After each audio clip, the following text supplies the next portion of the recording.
ये आजकल की बहुएं ना बहुत तंग करती हैं। हमारी बहू ने भी तांडव रचाया था।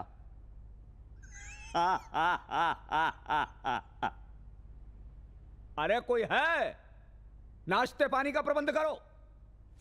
दीपक जी, मेरी मानिए, अपनी बहू को किसी महंत को दिखाइए, थोड़ा झाड़ फूक करवाइए उसका। मामा, आप चुप रहोगे? जी खन्ना साहब, आप उल्लू किसे बना रहे हैं? ये पिटीशन देना, केस फाइल करना, उसने आपके घर पे रहते हुए किया। उस वक्त आप क्या कर रहे थे? झुंझुना बजा रहे थे? तमीज से बात कीजिए। अगर क्या क्या अगर इस केस की वजह से मुझे टिकट नहीं मिला ना, तो मैं आपकी। अजय, मैं दीपक जी से बात कर रहा हूं, तुम अंदर जाओ। आप जानते नहीं है मुझे। अंदर जाओ। नादान है, टिकट को लेकर परेशान है। आप अपनी बहू को समझाइए कि वो केस वापस ले ले। अरे आजकल के लड़कों के नाम पर गुस्सा बैठा रहता है। बैठिए। नहीं, मुझे जाना है, मीटिंग है मेरी। अरे जीजा जी, मैं फिर से कहता हूं, ये भूत प्रेत का मामला है, आप इसे। सर, आपने बुलाया? हाँ, ये क्या पागलपन है बेटे? मैंने तुमसे कहा था ना कि स्वाति के केस को हाथ मत लगाना। लाल परिवार सालों से हमारे क्लाइंट्स हैं, हम उनके खिलाफ कुछ नहीं कर सकते। और वैसे भी इस केस में कोई दम नहीं है, इसलिए इस फर्म ने डिसाइड किया है कि तुम ये केस नहीं लड़ोगी। But period. और मैंने ये भी सोच लिया है कि उत्तरा और तुम दोनों एक अच्छे हॉलिडे पर जाओ, जहां तुम्हारा दिल चाहे। गोवा जाना है, मॉरिशस जाना है, मालदीव जाना है। आज ही उत्तरा से बात करके डेट फिक्स कर लो और ट्रैवल एजेंट को इन्फॉर्म कर दो, वो सारे बंदोबस्त कर देगा। पापा, मैं ये केस लड़ूंगी। आप इमेजिन कर सकते हैं कोई अपनी बहू के साथ ऐसा करे? How can they? For God's sake, think professionally. You're the future of this firm. तुम्हें वैसे भी ऐसा कोई केस नहीं लेना चाहिए जिससे तुम्हारी स्टैंडिंग पर असर पड़े। और ये बेकार लॉस केसेस हमारी फर्म की रेपुटेशन के लिए ठीक नहीं है। लेकिन आप पहले से ही क्यों तय कर रहे हैं कि मैं ये केस हारने ही वाली हूँ? क्योंकि वो लड़की मेंटली इम्बैलेंस थी और वो डायरी भी कोर्ट में एडमिसिबल नहीं है। किसी भी अच्छे डिफेंस लॉयर के लिए ये प्रूव करना बहुत आसान होगा कि जो उसमें लिखा गया है सब मनगढ़ंत है। Forget it. No, I can't, पापा. This is too personal for me. Mridula, तुम ये केस नहीं लड़ोगी। This is my order. पापा, मुझे ये केस लड़ना होगा। पापा, जब तक हम पर नहीं गुजरती ना, तब तक हमें उस तकलीफ का एहसास नहीं होता। तुम इतनी सी बात समझती क्यों नहीं हो? अगर तुम ये केस लड़ोगी तो तुम्हारे खिलाफ मुझे लड़ना होगा। और जानती हो इसका मतलब क्या है? हमें एक ही घर में दुश्मनों की तरह रहना पड़ेगा। It will affect all of us. हमारी फैमिली लाइफ डिस्टर्ब हो जाएगी। क्यों? किस लिए? वो लड़की तो मर चुकी है ना। पर मेरा कॉन्शियंस तो जिंदा है ना। जिस प्रूफ पर तुम्हारा केस बनेगा वो मैं पढ़ चुका हूं। तुम्हारा केस कोर्ट में स्टैंड ही नहीं करेगा। पापा, आपकी बातों से तो लगने लगा है कि आप उन क्रिमिनल्स को हर हालत में जस्टिफाई करेंगे, चाहे सच्चाई कुछ भी हो। आप सच्चाई को फेस नहीं करना चाहते। Damn it, Mridula, why you acting so foolish? तुम जानते हो हमारी लड़ाई से कितने गड़े मुर्दे उखड़ेंगे? It doesn't matter. मैं लाल्स को सजा दिलवा कर ही रहूंगी। तुम समझ क्यों नहीं रही हो? ठीक है, ठीक है। अगर तुमने डिसाइड ही कर लिया है तो कोई क्या कर सकता है? But in the bargain, अगर तुम्हें कोई ठेस पहुंचे or you get humiliated, then don't blame me. पापा, you've let me down. कितनी उम्मीदें लेकर आई थी मैं आपके पास। मेरी उम्मीदों पर पानी फेर दिया है। तुम्हें लेकर क्या क्या सपने देखे थे मैंने। Please leave from here. This firm doesn't need you. You're sacked.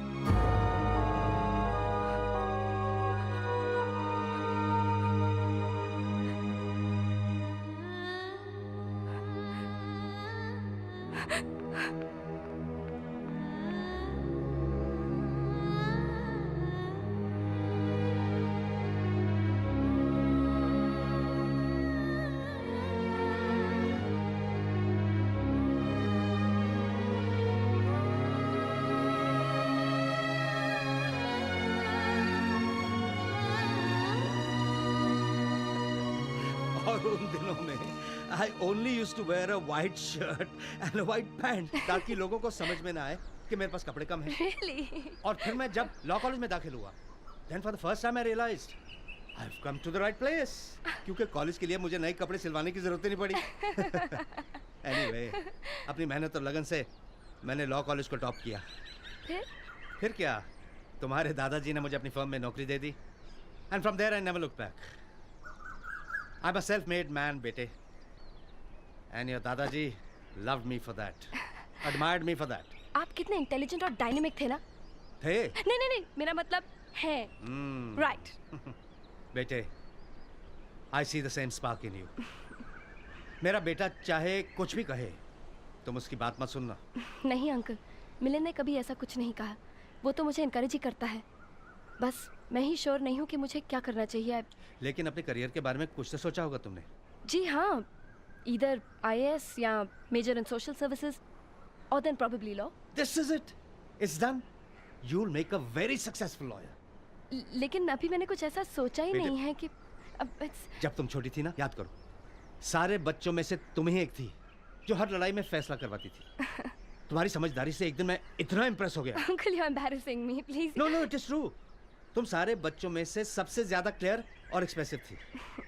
मुझे तो उसी दिन यकीन हो गया था कि एक दिन तुम बहुत बड़ी लॉयर बनोगी। और देखो बेटे, this is not a coincidence that you are engaged to Milan. This is destiny. सितारे तक यही चाहते हैं।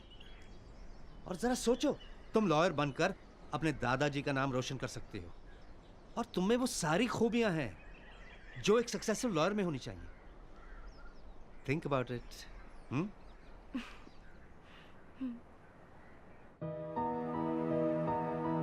कानूनी दावपेच तो मैंने तुम्हें सिखा दिए, लेकिन प्रैक्टिकल होना नहीं सिखा पाया। तुम्हारी इमोशनल साइड को नहीं बदल पाया। सिर्फ जमीर के बल पर केसेस नहीं जीते जाते बेटे।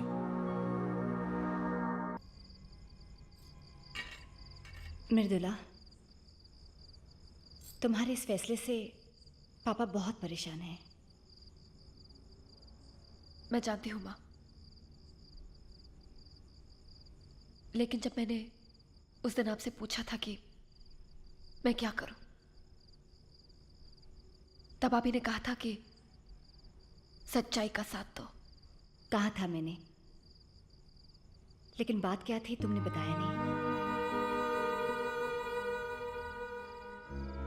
बात चाहे कोई भी हो या किसी की भी हो, उससे क्या फर्क पड़ता है।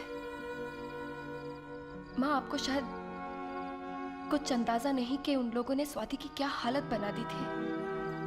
मृदुला, मैं जानती हूँ बेटे, सब जानती हूँ, लेकिन मैं डरती हूँ तुम्हारे लिए, तुम्हारे इस बच्चे के लिए। तुम ये केस इस हालत में कैसे लड़ोगे? अगर तुम्हारे बच्चे को कुछ हो गया तो।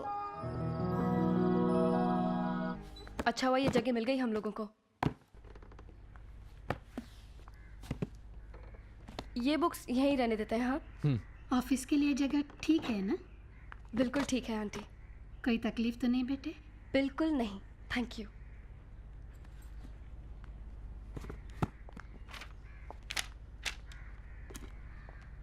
Excuse me. हेलो, कम।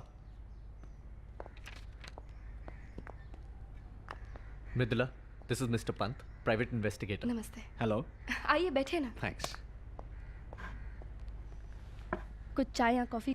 No. कुछ भी Thanks. नहीं। Thanks. कुछ तो लीजिए। May I? या प्लीज गो अहेड।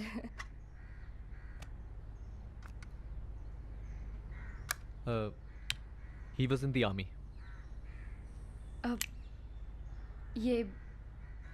ये कारगिल ने दिया है। I was shot here. खैर, आपका ये केस पढ़कर तो लगता है कि पहले तो हमें अंदर के दुश्मनों से जंग लड़नी पड़ेगी। ये शायद उस जंग की शुरुआत है। We need your help. Sure. इन्होंने जो बताया था, इसमें एक नौकर का जिक्र हुआ था जिसे बहुत पीटा गया था। राजू नाम बताया था? हाँ, राजू। करेक्ट। मेरे तजुर्बे के हिसाब से लाल जैसे लोग ऐसे लोगों को निकालते नहीं हैं, बल्कि रखते हैं ताकि बाकी के लोगों पर उनकी दहशत बनी रहे। हो सकता है ये नौकर इस केस के लिए एक अहम कड़ी बन सके सॉल्व करने के लिए। मैं वो लीड फॉलो करता हूँ। बस इतना ध्यान रखिए कि हमारे पास वक्त बहुत कम है। Section 302 IPC murder and punishment and section 34A crime with common interest. इसके तहत तो मैं हसमुखलाल और अजय लाल को घसीट ही लूंगी।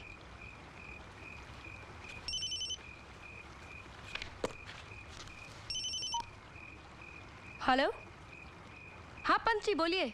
हमारी लीड बिल्कुल सही निकली है। याद है मैंने राजू का जिक्र किया था, उसी के जरिए मैं मुरारी तक पहुंच गया हूँ। मुरारी?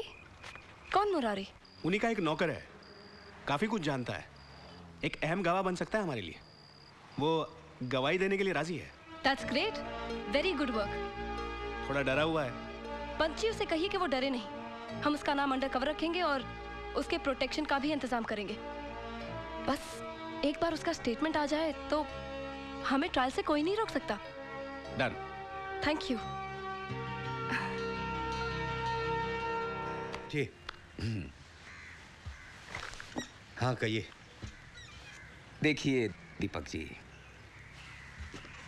अब बहुत हो गया।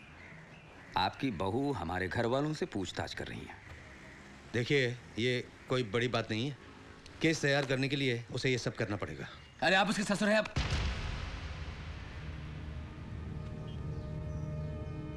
मैं कहता हूँ 2 लगाओ खींचकर और घर पे बिठाओ।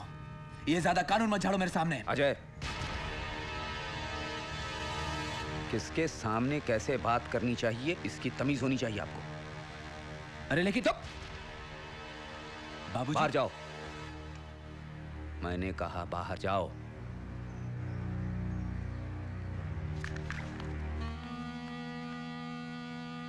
दीपक जी, मेरे कहने का मतलब यह है कि हम मुश्किल में हैं और उसकी वजह है आपकी बहू। यही होता है पढ़ी लिखी बहू बेटियां होने का नतीजा। समझाइए उसे। अगर ये केस डिसमिस नहीं हुआ तो अजय के चुनाव जीतने के चांसेस बहुत कम हो जाएंगे।